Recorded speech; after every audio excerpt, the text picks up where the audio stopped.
Hello everyone, welcome back to my channel sari ಕುಚ್ miracle by friends ಇವತ್ತೊಂದು 2 ಸ್ಟೆಪ್ಪಲ್ಲಿ bridal ಡಿಸೈನ್ನ ಹೇಳ್ಕೊಡ್ತೀನಿ. ಅದಕ್ಕೂ ಮುಂಚೆ ಯಾರೆಲ್ಲ ನನ್ನ ಚಾನಲ್ನ ಸಬ್ಸ್ಕ್ರೈಬ್ ಮಾಡದೆ ನೋಡ್ತಾ ಇದ್ದೀರಾ, ಪ್ಲೀಸ್ ಸಬ್ಸ್ಕ್ರೈಬ್ ಮಾಡ್ಕೊಳ್ಳಿ. ಇದಕ್ಕೆ ನಾನು ಇದರ ಸ್ಮಾಲ್ ಸೈಜ್ ಬೀಡ್ಸ್ನ ತೊಗೊಂಡಿದ್ದೀನಿ. ನಿಮ್ಗೆ ಇದೇ ಥರ ಶೇಪ್ ಬೀಡ್ ಬೇಕು ಅಂತೇನಿಲ್ಲ, ನಿಮ್ಮ ಹತ್ರ ಯಾವ ಬೀಡ್ ಇದೆ ಸ್ಮಾಲ್ ಸೈಜು ಅದನ್ನು ತಗೊಳ್ಳಿ.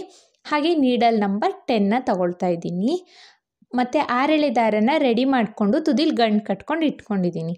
ಬನ್ನಿ ಬಟ್ಟೆಗೆ ಹೇಗೆ ಹಾಕೋದು ಅಂತ ನೋಡೋಣ. ಫಸ್ಟು ಬಟ್ಟೆಗೆ ಕ್ರೋಶನ ಹಾಕ್ಕೊಳ್ಳಿ. ಕ್ರೋಶ ಹಾಕ್ಕೊಂಡು ಇಲ್ಲಿ 6 ಎಳೆ ದಾರ ಇದೆಯಲ್ವಾ, ಅದರಲ್ಲಿ ನಾನು 3 ಎಳೆ ದಾರನ ಮಾತ್ರ ತೊಗೊಳ್ತಾ ಇದ್ದೀನಿ. 3 ಎಳೆ ದಾರನ ತೊಗೊಂಡು ಇವಾಗ 6 ಎಳೆ ದಾರನ ಎಳ್ಕೊಬೇಕು. ಈ ಥರ ಎಳ್ಕೊಂಡು ಸಿಂಗಲ್ ನಾಕ್ ಅಥವಾ ಸಿಂಗಲ್ ಕ್ರೋಶನ ಮಾಡ್ಕೋಬೇಕು. ಸಿಂಗಲ್ ಕ್ರೋಶೆ ಆದಮೇಲೆ ಪಕ್ಕದಲ್ಲೇ ಇನ್ನೊಂದು ಸಿಂಗಲ್ ಕ್ರೋಶನ ಮಾಡ್ಕೊಳ್ಳೋಣ. 2 ಟೈಮ್ಸ್ ಸಿಂಗಲ್ ಕ್ರೋಶೆ ಆದಮೇಲೆ ದಾರನ ಮೇಲ್ ಮಾಡಿ, ಈಗ ಬೀಡ್ ತೋರಿಸಿದ್ದೆ ಅಲ್ವಾ ಡೈಮಂಡ್ ಶೇಪಿಂದು, ಆ ಬೀಡನ್ನ ಇನ್ಸರ್ಟ್ ಮಾಡ್ಕೊಳ್ಳೋಣ. ಬೀಡ್ ಇನ್ಸರ್ಟ್ ಆದಮೇಲೆ ಬೀಡ್ ಎಲ್ಲಿ ಬರುತ್ತೆ ಅಂತ ನೋಡಿಕೊಂಡು ಬಟ್ಟೆಗೆ ಲಾಕ್ನ ಮಾಡ್ಕೋಬೇಕು.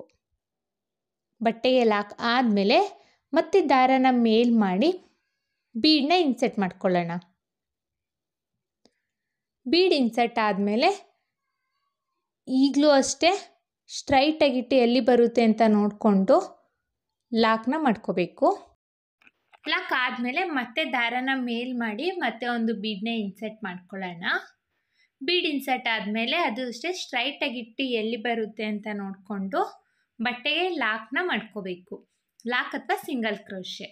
ಮತ್ತೆ ಒಂದು ಬೀಡನ್ನ ಇನ್ಸರ್ಟ್ ಮಾಡ್ಕೊಳ್ಳೋಣ. ಬೀಡ್ ಇನ್ಸರ್ಟ್ ಆದಮೇಲೆ ಸ್ಟ್ರೈಟಾಗಿಟ್ಟು ಎಲ್ಲಿ ಬರುತ್ತೆ ಅಂತ ನೋಡಿಕೊಂಡು ಬಟ್ಟೆಗೆ ಸಿಂಗಲ್ ಕ್ರೋಶೆ ಅಥವಾ ಸಿಂಗಲ್ ಲಾಕ್ನ ಮಾಡ್ಕೋಬೇಕು. ಒಟ್ಟು ನಾನಿಲ್ಲಿ 4 ಬೀಡ್ಸ್ನ ಇನ್ಸರ್ಟ್ ಮಾಡ್ಕೊಂಡಿದ್ದೀನಿ. ಸ್ಟಾರ್ಟಿಂಗಲ್ಲಿ ನಾನು 4 ಬೀಡನ್ನ ಆ್ಯಡ್ ಮಾಡ್ಕೊಂಡಿದ್ದೀನಿ. 4 ಬೀಡ್ ಆದಮೇಲೆ 6 ಚೈನ್ನ ಹಾಕ್ಕೊಳ್ಳೋಣ.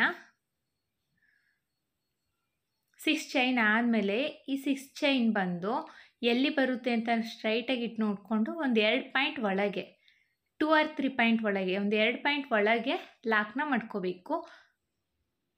ಸೊ ಇದು ಯು ಶೇಪಲ್ಲಿ ಬರಬೇಕು. ನಮಗೆ ಆರ್ಚ್ ಮಾಡಿದಾಗ ಯು ಶೇಪಲ್ಲಿ ಈ ಥರ ಬರಬೇಕು. ಸೊ ಹಾಗಾಗಿ 2 ಪಾಯಿಂಟ್ ಒಳಗೆ ಲಾಕ್ನ ಮಾಡ್ಕೋಬೇಕು. ಈಗ ಮತ್ತೆ ಬೀಡನ್ನ ಇನ್ಸರ್ಟ್ ಮಾಡ್ಕೊಳ್ಳೋಣ. ದಾರನ ಮೇಲ್ ಮಾಡಿ ಬೀಡನ್ನ ಇನ್ಸರ್ಟ್ ಮಾಡ್ಕೊಂಡಿದ್ದೀನಿ. ಬೀಡ್ ಇನ್ಸರ್ಟ್ ಆದಮೇಲೆ ಬಟ್ಟೆಗೆ ಎಲ್ಲಿ ಬರುತ್ತೆ ಅಂತ ನೋಡಿಕೊಂಡು ಬಟ್ಟೆಗೆ ಲಾಕ್ನ ಮಾಡ್ಕೊಳ್ಳೋಣ. ಬಟ್ಟೆಗೆ ಲಾಕ್ ಆದಮೇಲೆ ಮತ್ತೆ ಅಗೇನ್ ಬೀಡನ್ನ ಇನ್ಸರ್ಟ್ ಮಾಡ್ಕೊಳ್ಳೋಣ. ಬೀಡ್ ಇನ್ಸರ್ಟ್ ಆದಮೇಲೆ ಅದು ಅಷ್ಟೇ ಎಲ್ಲಿ ಬರುತ್ತೆ ಅಂತ ಸ್ಟ್ರೈಟಾಗಿ ಇಟ್ಕೊಂಡು ನೋಡಿಕೊಂಡು ಬಟ್ಟೆಗೆ ಲಾಕ್ನ ಮಾಡ್ಕೋಬೇಕು. ಇದು ಬೇಸ್ ಲೈನ್ ಆಗಿರೋದ್ರಿಂದ ಬಟ್ಟೆ ಸುಕ್ಕಾಗದೇ ಇರೋ ರೀತಿಯಲ್ಲಿ ನೋಡಿಕೊಂಡು ನಾವು ಬೀಡನ್ನ ಇನ್ಸರ್ಟ್ ಮಾಡ್ಕೊಳ್ಬೇಕಾಗುತ್ತೆ. ನಾನಿಲ್ಲಿ ಸ್ಟಾರ್ಟಿಂಗಲ್ಲಿ 4 ಬೀಡ್ಸ್ನ ಇನ್ಸರ್ಟ್ ಮಾಡಿದ್ದೀನಿ. ಈಗ ನಾನಿಲ್ಲಿ 6 ಚೈನ್ ಗ್ಯಾಪ್ ಆದಮೇಲೆ 6 ಚೈನ್ ಬೀಡನ್ನ ಇನ್ಸರ್ಟ್ ಮಾಡ್ಕೊಳ್ತೀನಿ. ಸ್ಟಾರ್ಟಿಂಗಲ್ಲಿ ಮಾತ್ರ 4 ಬೀಡನ್ನ ಇನ್ಸರ್ಟ್ ಮಾಡ್ಕೊಂಡಿರೋದು. ಈಗ 6 ಬೀಡನ್ನ ಇನ್ಸರ್ಟ್ ಮಾಡ್ಕೊಳ್ತೀನಿ. ಜಾಸ್ತಿ ಟೈಟಾಗಿ ಎಳ್ದು ಬೀಡನ್ನ ಇನ್ಸರ್ಟ್ ಮಾಡ್ಕೊಳ್ಬೇಡಿ ಫ್ರೆಂಡ್ಸ್. ಹಾಗೆ ಲೂಸ್ ಆಗೂ ಇನ್ಸರ್ಟ್ ಮಾಡ್ಕೋಬೇಡಿ. ಮೀಡಿಯಮಲ್ಲಿ ನೋಡಿಕೊಂಡು ಒಂದೇ ಲೆವೆಲಲ್ಲಿ ಸ್ಟಾರ್ಟಿಂಗಲ್ಲಿ ನೀವು ಹೇಗೆ ಬೀಡನ್ನ ಇನ್ಸರ್ಟ್ ಮಾಡಿದ್ದೀರಾ ಅದೇ ರೀತಿಯಲ್ಲಿ ನೀವು ಬೀಡನ್ನ ಇನ್ಸರ್ಟ್ ಮಾಡ್ಕೊಂಡು ಹೋಗಿ. ಇಲ್ಲಿ ನಾನು ಒಟ್ಟು 5 ಬೀಡನ್ನ ಇನ್ಸರ್ಟ್ ಮಾಡಿದ್ದೀನಿ. ಈಗ 6ನೇ ಬೀಡನ್ನ ಇನ್ಸರ್ಟ್ ಮಾಡ್ತಾಯಿದ್ದೀನಿ. ಒಟ್ಟು ನಾನಿಲ್ಲಿ 6 ಬೀಡನ್ನ ಇನ್ಸರ್ಟ್ ಮಾಡ್ಕೊಳ್ತಾ ಇದ್ದೀನಿ, ಅಂದರೆ 6 ಬೀಡನ್ನ ಆ್ಯಡ್ ಮಾಡ್ತಾಯಿದ್ದೀನಿ. 6 ಬೀಡ್ ಇನ್ಸರ್ಟ್ ಆದಮೇಲೆ ಈಗ 6 ಚೈನ್ ಹಾಕ್ಕೊಳ್ಳೋಣ. 1 2 3 4 5 6 6 ಚೈನ್ನ ಹಾಕ್ಕೊಂಡು ಈಗ ನೋಡಿ ಇಲ್ಲಿ ಎಲ್ಲಿಗೆ ಬರುತ್ತೆ ಅಂತ ಸ್ಟ್ರೈಟಾಗಿ ನೋಡಿ 2 ಪಾಯಿಂಟ್ ಒಳಗೆ ಎಳ್ಕೊಂಡು ನಾವು 6 ಚೈನ್ನ ಲಾಕ್ ಮಾಡ್ಕೋಬೇಕು. ಈ 6 ಚೈನ್ ಲಾಕ್ ಮಾಡಿರೋದು ಯು ಶೇಪಲ್ಲಿ ಬರೋ ರೀತಿಯಲ್ಲಿ ನಾವು 6 ಚೈನ್ನ ಲಾಕ್ ಮಾಡಬೇಕಾಗುತ್ತೆ. ಸ್ಟಾರ್ಟಿಂಗಲ್ಲಿ ನಾನು 4 ಟೈಮ್ಸು ಬೀಡನ್ನ ಇನ್ಸರ್ಟ್ ಮಾಡಿದ್ದೀನಿ, ಆಮೇಲೆ 6 ಚೈನ್ನ ಹಾಕಿದ್ದೀನಿ, ಆಮೇಲೆ 6 ಬೀಡನ್ನ ಇನ್ಸರ್ಟ್ ಮಾಡಿ 6 ಚೈನ್, ಆಮೇಲೆ ಕಂಟಿನ್ಯೂ 6 ಬೀಡನ್ನ ಆ್ಯಡ್ ಮಾಡ್ಕೊಳ್ಳಿ. 6 ಬೀಡು 6 ಚೈನ್ 6 ಬೀಡು, ಕೊನೆಯಲ್ಲಿ ಮಾತ್ರ 4 ಟೈಮ್ಸು ಬೀಡನ್ನ ಆ್ಯಡ್ ಮಾಡಬೇಕು. ಇಲ್ಲಿ ನಾನು ಸ್ಟಾರ್ಟಿಂಗಲ್ಲಿ ಮತ್ತು ಎಂಡಿಂಗಲ್ಲಿ ಮಾತ್ರ 4 ಬೀಡನ್ನ ಆ್ಯಡ್ ಮಾಡ್ಕೊಂಡಿರೋದು. ಈ ಮಿಡಲಲ್ಲೆಲ್ಲ 6 ಚೈನ್ನ ಹಾಕಿದ್ದೀನಿ. ಕೊನೆಯಲ್ಲಿ 2 ಚೈನ್ನ ಹಾಕ್ಕೊಂಡು ದಾರನ ಟ್ರಿಮ್ ಮಾಡ್ಕೊಳ್ಳೋಣ. 4 ಬೀಡ್ ಆದಮೇಲೆ 2 ಚೈನ್ನ ಹಾಕ್ಕೊಂಡು ದಾರನ ಟ್ರಿಮ್ ಮಾಡ್ಕೋಬೇಕು. ಇದು ಬೇಸ್ ಲೈನು ಈ ಥರ ಕಾಣಿಸುತ್ತೆ ಫ್ರೆಂಡ್ಸ್. ಈಗ ನೆಕ್ಸ್ಟ್ ಸ್ಟೆಪ್ಪನ್ನ ಹೇಗೆ ಹಾಕೋದು ಅಂತ ತೋರಿಸ್ತೀನಿ ನೋಡಿ. ನೆಕ್ಸ್ಟ್ ಸ್ಟೆಪ್ಪಿಗೆ ನಾನು ಸೇಮ್ ಕಲರ್ ಥ್ರೆಡ್ನ ತೊಗೊಂಡಿದ್ದೀನಿ. ಲಾಕ್ ಮೇಲೇ ಸಿಂಗಲ್ ಲಾಕ್ನ ಮಾಡ್ಕೊಳ್ಳೋಣ. ಲಾಕ್ ಮೇಲೇ ಸಿಂಗಲ್ ಲಾಕ್, ಸ್ಟಾರ್ಟಿಂಗಲ್ಲಿ ಬೇಸ್ ಲೈನಲ್ಲಿ ಲಾಕ್ ಮಾಡಿದ್ದೀವಿ ಅಲ್ವಾ, ಅದ್ರ ಮೇಲೇ ಲಾಕ್ನ ಮಾಡ್ಕೋಬೇಕು. ಲಾಕ್ ಆದಮೇಲೆ 1 2 3 4 5 5 ಚೈನ್ನ ಹಾಕ್ಕೊಂಡು 2 ಬೀಡ್ ಆದಮೇಲೆ ಲಾಕ್ ಮಾಡ್ಕೊಂಡಿದ್ದೀನಿ ಅಲ್ವಾ, ಬೀಡ್ ಲಾಕ್ ಮಾಡ್ಕೊಂಡಿದ್ವಿ ಅಲ್ವಾ, ಆ ಲಾಕಿಗೆ ಹೋಗಿ ಲಾಕ್ನ ಮಾಡ್ಕೋಬೇಕು. 2 ಬೀಡ್ ಆದಮೇಲೆ ಲಾಕ್ನ ಮಾಡ್ಕೊಳ್ಳೋಣ. 2 ಬೀಡ್ ಆದಮೇಲೆ ಲಾಕ್ನ ಮಾಡ್ಕೊಂಡಿದ್ದೀನಿ. ಲಾಕ್ ಆದಮೇಲೆ ಸೂಜಿ ಮೇಲೆ 2 ಸಲ ದಾರಾನ ತಗೊಂಡು ನೆಕ್ಸ್ಟು 2 ಬೀಡನ್ನ ಸ್ಕಿಪ್ ಮಾಡಿ ಈ 16 ಗ್ಯಾಪ್ ಇದೆ ಅಲ್ವಾ, 16 ಗ್ಯಾಪಿಗೆ ಹೋಗಿ 4 ಲೂಪ್ ಆಗಿರುತ್ತೆ. 2ರಲ್ಲಿ 2ರಲ್ಲಿ 2ರಲ್ಲಿ ತ್ರಿಬಲ್ ಕ್ರೋಶೆನ ಮಾಡ್ಕೊಳ್ಳೋಣ. ತ್ರಿಬಲ್ ಕ್ರೋಶೆ ಆದಮೇಲೆ 3 ಚೈನ್ನ ಹಾಕ್ಕೊಳ್ಳೋಣ. 1 2 3 3 ಚೈನ್ನ ಹಾಕ್ಕೊಂಡು ಈ ತ್ರಿಬಲ್ ಕ್ರೋಶೆಗೆ ಹೋಗಿ ಲಾಕ್ನ ಮಾಡ್ಕೋಬೇಕು. ಸೊ ಇಲ್ಲಿ ಪಿಕಾಟ್ ಫಾರ್ಮ್ ಆಗುತ್ತೆ ನೋಡಿ. ತ್ರಿಬಲ್ ಕ್ರೋಶೆ ಪಿಕಾಟ್ನ ಮಾಡ್ತಾ ಇರೋದು ನಾವು. ಸೂಜಿ ಮೇಲೆ 2 ಸಲ ದಾರ ತಗೊಂಡು 16 ಗ್ಯಾಪಿಗೆ ಹೋಗಿ 4 ಲೂಪ್ ಆಗುತ್ತೆ. 2ರಲ್ಲಿ 2ರಲ್ಲಿ 2ರಲ್ಲಿ 3 ಟೈಮ್ಸ್ ತೊಗೋಬೇಕು, ತ್ರಿಬಲ್ ಕ್ರೋಶೆ ಆಗುತ್ತೆ. ತ್ರಿಬಲ್ ಕ್ರೋಶೆ ಆದಮೇಲೆ 3 ಚೈನ್ನ ಹಾಕ್ಕೊಂಡು ಅದೇ ತ್ರಿಬಲ್ ಕ್ರೋಶೆಗೆ ಹೋಗಿ ಲಾಕ್ನ ಮಾಡ್ಕೋಬೇಕು. ತ್ರಿಬಲ್ ಕ್ರೋಶೆ ಬ್ಯಾಕ್ ಸೈಡಿಂದ ಹೋಗಿ ಲಾಕ್ನ ಮಾಡಿಕೊಂಡ್ರೆ ತ್ರಿಬಲ್ ಕ್ರೋಶೆ ಪಿಕಾಟ್ ಆಗುತ್ತೆ ನೋಡಿ. ಇಲ್ಲಿ ಸೂಜಿ ಮೇಲೆ 2 ಸಲ ದಾರ ತಗೊಳ್ತಾ ಇದ್ದೀನಿ, ನೀಟಾಗಿ ನೋಡ್ಕೊಳ್ಳಿ. 16 ಗ್ಯಾಪಿಗೆ ಹೋಗಿ 4 ಲೂಪ್ ಆಗಿರುತ್ತೆ. 2ರಲ್ಲಿ 2ರಲ್ಲಿ 2ರಲ್ಲಿ 3 ಟೈಮ್ಸ್ ತೊಗೋಬೇಕು. ಸೊ ತ್ರಿಬಲ್ ಕ್ರೋಶೆ ಆಗುತ್ತೆ. ತ್ರಿಬಲ್ ಕ್ರೋಶೆ ಆದಮೇಲೆ 3 ಚೈನ್ನ ಹಾಕ್ಕೊಳ್ಳೋಣ. 1 2 3 3 ಚೈನ್ನ ಹಾಕ್ಕೊಂಡು ಅದೇ ತ್ರಿಬಲ್ ಕ್ರೋಶೆಗೆ ಹೋಗಿ ಲಾಕ್ನ ಮಾಡ್ಕೋಬೇಕು. ಆವಾಗ ಅಲ್ಲಿ ತ್ರಿಬಲ್ ಕ್ರೋಶೆ ಪಿಕಾಟ್ ಆಗುತ್ತೆ.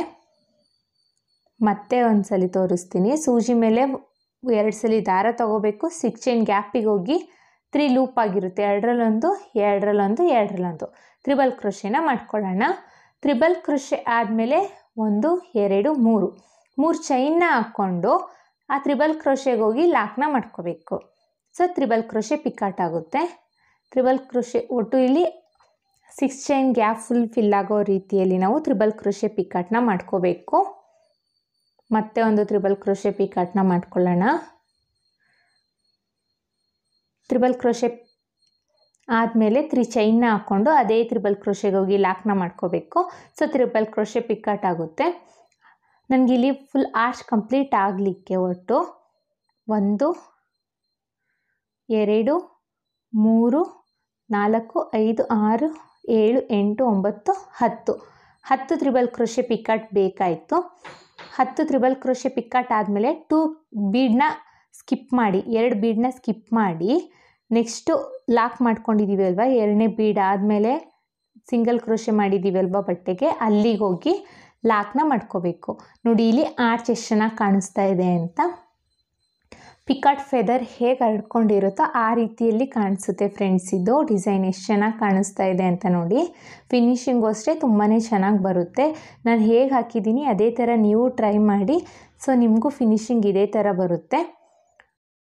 ಈಗ ಮತ್ತೆ 5 ಚೈನ್ನ ಹಾಕ್ಕೊಳ್ಳೋಣ. ನಿಮಗೆ 5 ಚೈನೇ ಬೇಕು ಅಂತ ಏನೂ ಇಲ್ಲ ಫ್ರೆಂಡ್ಸ್. ನಿಮ್ಮ ಬೀಡಿಗೆ ಎಷ್ಟು ಚೈನ್ ಬೇಕಾಗುತ್ತೆ ಅಂತ ನೋಡಿಕೊಂಡು ನೀವು ಬೀಡನ್ನ 5 ಚೈನ್ಸ್ಗಳನ್ನ ಹಾಕ್ಕೋಬೇಕಾಗುತ್ತೆ. ಇಲ್ಲಿ ಬರೀ ಕುಚ್ಕಟ್ಲಿಕ್ಕೆ ಅಂತ ನಾನು ಇಲ್ಲಿ ಚೈನ್ನ ಹಾಕಿರೋದು. ಇನ್ ಕೇಸ್ ನಿಮ್ಗೆ 6 ಚೈನ್ ಬೇಕು ಅಂದರೆ 6 ಚೈನ್ನೇ ಹಾಕ್ಕೊಂಡು 2 ಬೀಡ್ ಆದಮೇಲೆ ಲಾಕ್ ಮಾಡಿದ್ದೀವಿ ಅಲ್ವಾ, ಅಲ್ಲಿಗೆ ಲಾಕ್ನ ಮಾಡ್ಕೊಳ್ಳಿ. ಲಾಕ್ ಆದಮೇಲೆ ಸೂಜಿ ಮೇಲೆ 2 ಸಲ ದಾರ ತಗೊಂಡು ನೆಕ್ಸ್ಟು 2 ಬೀಡನ್ನ ಸ್ಕಿಪ್ ಮಾಡಿ 16 ಗ್ಯಾಪಿಗೆ ಹೋಗಿ ತ್ರಿಬಲ್ ಕ್ರೋಶೆನ ಮಾಡ್ಕೋಬೇಕು. ತ್ರಿಬಲ್ ಕ್ರೋಶೆ ಆದಮೇಲೆ 3 ಚೈನ್ನ ಹಾಕ್ಕೊಂಡು ಅದೇ ತ್ರಿಬಲ್ ಕ್ರೋಶೆಗೆ ಹೋಗಿ ಲಾಕ್ನ ಮಾಡ್ಕೋಬೇಕು. ಸೊ ತ್ರಿಬಲ್ ಕ್ರೋಶೆ ಪಿಕಾಟ್ ಆಗುತ್ತೆ. ಮತ್ತೆ ನೋಡಿ ಸೂಜಿ ಮೇಲೆ 2 ಸಲ ದಾರ ತಗೊಳ್ಳೋಣ. 16 ಗ್ಯಾಪಿಗೆ ಹೋಗಿ ತ್ರಿಬಲ್ ಕ್ರೋಶೆನ ಮಾಡ್ಕೊಳ್ಳೋಣ. ತ್ರಿಬಲ್ ಕ್ರೋಶೆ ಆದಮೇಲೆ 1 2 3 ಚೈನ್ನ ಹಾಕ್ಕೊಂಡು ತ್ರಿಬಲ್ ಕ್ರೋಶೆಗೆ ಹೋಗಿ ಲಾಕ್ನ ಮಾಡ್ಕೋಬೇಕು. ಸೊ ತ್ರಿಬಲ್ ಕ್ರೋಶೆ ಪಿಕಾಟ್ ಆಗುತ್ತೆ. ಫಸ್ಟು ಸ್ಟಾರ್ಟಿಂಗಲ್ಲಿ ತ್ರಿಬಲ್ ಕ್ರೋಶೆನ ಮಾಡ್ಕೋಬೇಕು. ಸೂಜಿ ಮೇಲೆ 2 ಸಲ ದಾರ ತಗೊಂಡು 16 ಗ್ಯಾಪಿಗೆ ಹೋಗಿ 3 ಲೂಪ್ ಆಗುತ್ತೆ. 2ರಲ್ಲಿ 2ರಲ್ಲಿ 2ರಲ್ಲಿ ತ್ರಿಬಲ್ ಕ್ರೋಶೆನ ಮಾಡ್ಕೋಬೇಕು. ತ್ರಿಬಲ್ ಕ್ರೋಶೆ ಆದಮೇಲೆ 3 ಚೈನ್ನ ಹಾಕ್ಕೊಂಡು ಅದೇ ತ್ರಿಬಲ್ ಕ್ರೋಶೆಗೆ ಹೋಗಿ ಲಾಕ್ನ ಮಾಡ್ಕೋಬೇಕು.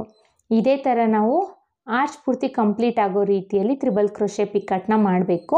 ಸ್ಟಾರ್ಟಿಂಗಲ್ಲಿ ನಾನು 10 ತ್ರಿಬಲ್ ಕ್ರೋಶೆ ಪಿಕ್ಕಟ್ನ ಮಾಡಿದ್ದೀನಿ. ಸೊ ಇಲ್ಲೂ ಅಷ್ಟೇ 10 ತ್ರಿಬಲ್ ಕ್ರೋಶೆ ಪಿಕ್ಕಟ್ನೇ ಮಾಡಬೇಕು. ನಾನಿಲ್ಲಿ 10 ತ್ರಿಬಲ್ ಕ್ರೋಶೆ ಪಿಕ್ಕಟ್ನ ಮಾಡ್ಕೊಂಡಿದ್ದೀನಿ. 10 ತ್ರಿಬಲ್ ಕ್ರೋಶೆ ಪಿಕ್ಕಟ್ ಆದಮೇಲೆ 2 ಬೀಡನ್ನ ಸ್ಕಿಪ್ ಮಾಡಿ ಬೀಡ್ ಲಾಕ್ ಮಾಡಿದ್ದೀವಿ ಅಲ್ವಾ, ಆ ಲಾಕಿಗೆ ಹೋಗಿ ಸಿಂಗಲ್ ಕ್ರೋಶೆ ಅಥವಾ ಸಿಂಗಲ್ ಲಾಕ್ನ ಮಾಡ್ಕೋಬೇಕು. ಆ ಲಾಕ್ ಮೇಲೇ ಬೀಡ್ ಲಾಕ್ ಮಾಡಿರ್ತೀವಲ್ವ, ಆ ಲಾಕ್ ಮೇಲೇ ಲಾಕ್ನ ಮಾಡ್ಕೋಬೇಕು. ಸೊ ಡಿಸೈನ್ ಈ ಥರ ಕಾಣಿಸುತ್ತೆ ಫ್ರೆಂಡ್ಸ್. ಎಷ್ಟು ಚೆನ್ನಾಗಿ ಕಾಣಿಸ್ತಾ ಇದೆ ಅಂತ ನೋಡಿ. ತುಂಬಾ ಚೆನ್ನಾಗಿರುತ್ತೆ ಇದು. ಒಂದ್ಸಲಿ ಟ್ರೈ ಮಾಡಿ ಹೇಗೆ ಬಂತು ಅಂತ ಕಮೆಂಟ್ ಮಾಡಿ ತಿಳಿಸಿ. ನಾನು ಡಿಸೈನ್ ಕಂಪ್ಲೀಟ್ ಆದಮೇಲೆ ತೋರಿಸ್ತೀನಿ. ಡಿಸೈನ್ ಕಂಪ್ಲೀಟ್ ಮಾಡಿದ್ದೀನಿ. ಕೊನೆಯಲ್ಲಿ 2 ಚೈನ್ನ ಹಾಕ್ಕೊಂಡು ದಾರನ ಟ್ರಿಮ್ ಮಾಡ್ಕೊಂಡಿದ್ದೀನಿ. ನೋಡಿ ಎಷ್ಟು ಚೆನ್ನಾಗಿ ಕಾಣಿಸ್ತಾ ಇದೆ ಅಂತ. ಇಲ್ಲಿ ನಾನು 5 ಚೈನ್ ಏನು ಹಾಕಿದ್ದೀನಿ, ಇಲ್ಲಿ ಕುಚ್ಚನ್ನ ಕಟ್ಟಬೇಕು. ನಾನಿಲ್ಲಿ ಕುಚ್ಚನ್ನ ಕಟ್ಬಿಟ್ಟು ಹೇಗೆ ಕಾಣಿಸುತ್ತೆ ಅಂತ ತೋರಿಸ್ತೀನಿ ನೋಡಿ. ನಾನಿಲ್ಲಿ ಕುಚ್ಚನ್ನ ಕಟ್ಟಿದ್ದೀನಿ. ಕುಚ್ಚನ್ನ ಕಟ್ಟಲಿಕ್ಕೆ 137 ದಾರನ ತೊಗೊಂಡಿದ್ದೀನಿ. ಡಿಸೈನ್ನ ಫೈನಲ್ ಲುಕ್ ಇದು. ಎಷ್ಟು ಚೆನ್ನಾಗಿ ಕಾಣಿಸ್ತಾ ಇದೆ ಅಂತ ನೋಡಿ. ತುಂಬ ಜಾಸ್ತಿ ಟೈಮ್ ಹಿಡಿಯಲ್ಲ ಫ್ರೆಂಡ್ಸ್, ಬೇಗನೆ ಮುಗ್ದೋಗುತ್ತೆ. ಐ ಹೋಪ್ ನಿಮ್ಗೆ ಈ ವಿಡಿಯೋ ಇಷ್ಟ ಆಗಿದೆ ಅಂತ ಅಂದ್ಕೊಂಡಿದ್ದೀನಿ. ಇಷ್ಟ ಆಗಿದ್ದಲ್ಲಿ ಲೈಕ್ ಕೊಡೋದನ್ನು ಮಾತ್ರ ಮರಿಬೇಡಿ. ಹಾಗೆ ಯಾರೆಲ್ಲ ನನ್ನ ಚಾನಲ್ನ ಸಬ್ಸ್ಕ್ರೈಬ್ ಮಾಡದೆ ನೋಡ್ತಾ ಇದ್ದೀರಾ, ಪ್ಲೀಸ್ ಸಬ್ಸ್ಕ್ರೈಬ್ ಮಾಡ್ಕೊಂಡು ನೋಡಿ. ಒಂದು ವೇಳೆ ನೀವು ಇದನ್ನು ಫೇಸ್ಬುಕ್ಕಲ್ಲಿ ನೋಡ್ತಿದ್ರೆ ಫೇಸ್ಬುಕ್ ಪೇಜ್ನ ಫಾಲೋ ಮಾಡಿ ಫ್ರೆಂಡ್ಸ್. ಇದಕ್ಕೆ ನಾವು ಚಾರ್ಜಸ್ ಮಾಡ್ತೀವಿ ಅನ್ನೋದಾದರೆ 550 to 650 ಚಾರ್ಜಸ್ ಮಾಡ್ಬೋದು. ಇಷ್ಟೇ ಅಂತ ಹೇಳಲಿಕ್ಕಾಗಲ್ಲ, ಏರಿಯಾ ವೈಸ್ ನೋಡಿಕೊಂಡು ಚಾರ್ಜಸ್ ಮಾಡ್ಕೊಳ್ಳಿ. ಮತ್ತೆ ಮುಂದಿನ ವಿಡಿಯೋಲಿ ಭೇಟಿಯಾಗೋಣ. Thank you for watching. Bye.